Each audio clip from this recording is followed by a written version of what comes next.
Hey everybody, it's Jason Blaha here, and today I want to chat with you guys a little bit about why we have to train the exercises we really dislike and the movement patterns we dislike.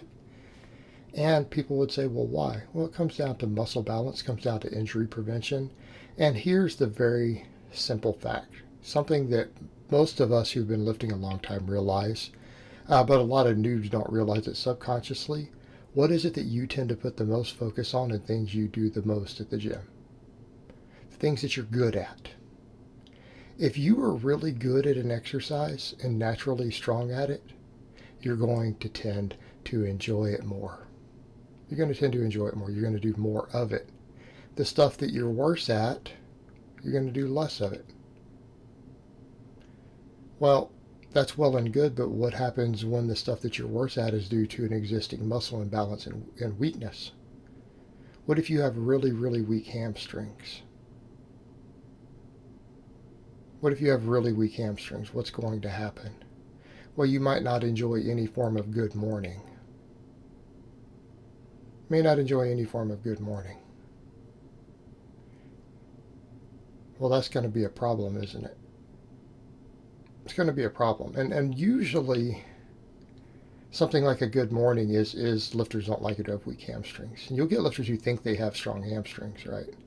And they're like, oh, it must be my glutes or something else. And then the hamstrings take over my good morning. It's just uncomfortable, hurts my back. Instead of saying, this is a perfectly safe exercise. If done correctly, it shouldn't hurt my back. I need to learn how to perform it correctly. I need to learn how to perform it correctly and get good at it.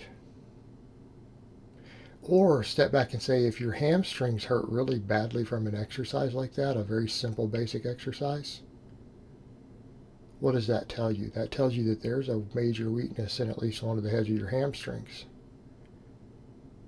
Well, why is that a problem? Well, people who have weak hamstrings hurt their knees easier, right? You're more predisposed to knee injuries if you have weak hamstrings. Okay, when you're running, jumping, twisting out on a playing field, sprinting, right, weak hamstrings cause knee injuries. Weak hamstrings can also cause low back injuries. What is the number one injury in most first world countries? Low back. Okay, we're not even talking about the weight room, guys. We're not talking about lifting. I'm not talking about you getting hurt in the weight room. I'm talking about you getting hurt in general. Weak low backs. Okay, low back injuries, and that can be a result of weak glutes, weak hamstrings. So if you're bad at those things and you never do them, guess what? You're predisposing yourself to injury in life and injury in the weight room. What about from a strength perspective? Take me as an example. I have the incline bench in the background. I'm not very good at the incline bench. I know that. I'm having to train it. It's a regular part of my routine. I think right now, at the time this video is being filmed, I do 5 sets of incline once every 4 days. Okay, it's a pretty major exercise for me. What else am I bad at? My shoulders, my delts. I personally have a delt weakness in terms of my strength on all my pressing, mainly side delts, and visually, something I've been working on really, really heavily. And you know what? I'm terrible at them. When I take these smaller exercises and I force myself to do strict laterals, like up against an incline bench, I use like 17 pounds in each hand, or maybe 20. Okay, I have weak side delts.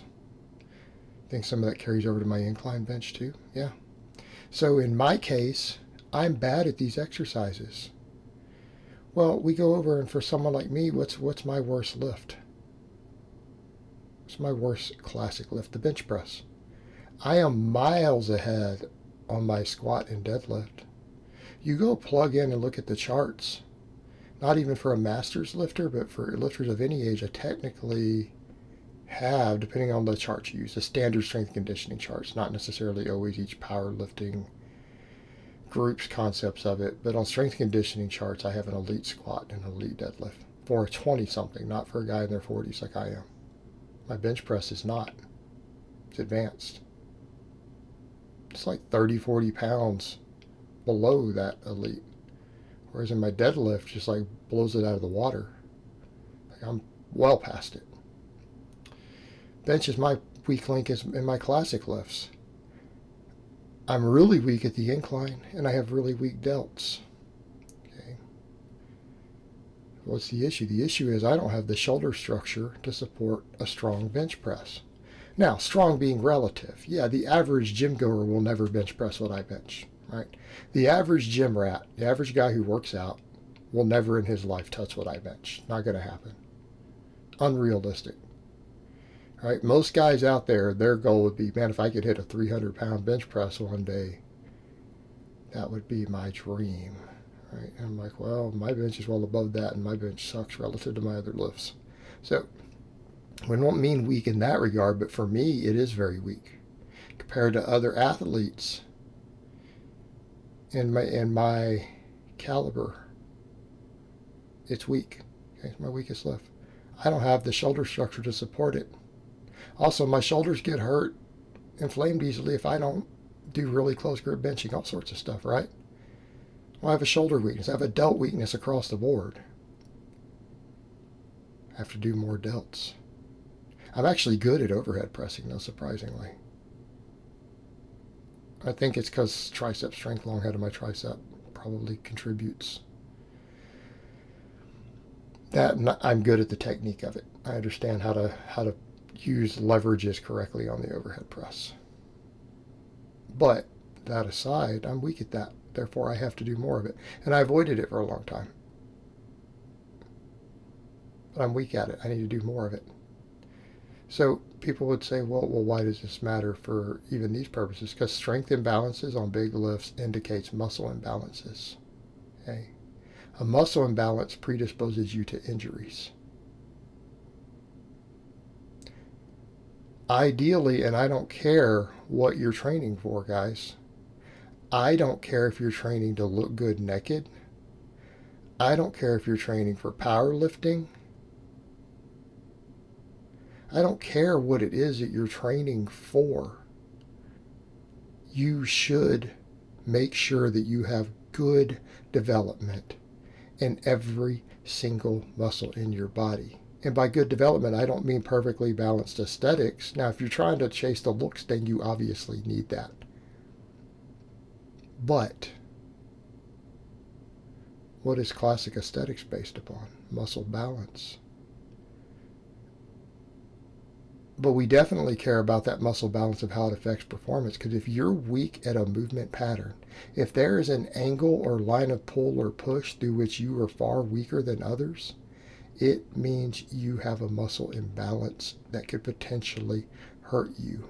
You need to fix that.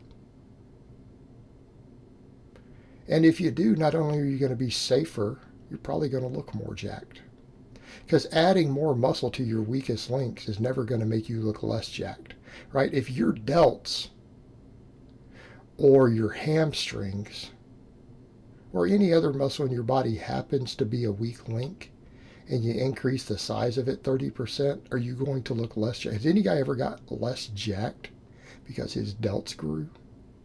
Or even his hamstrings in terms of the side then? Did it ever made anybody look less jacked? No, of course not.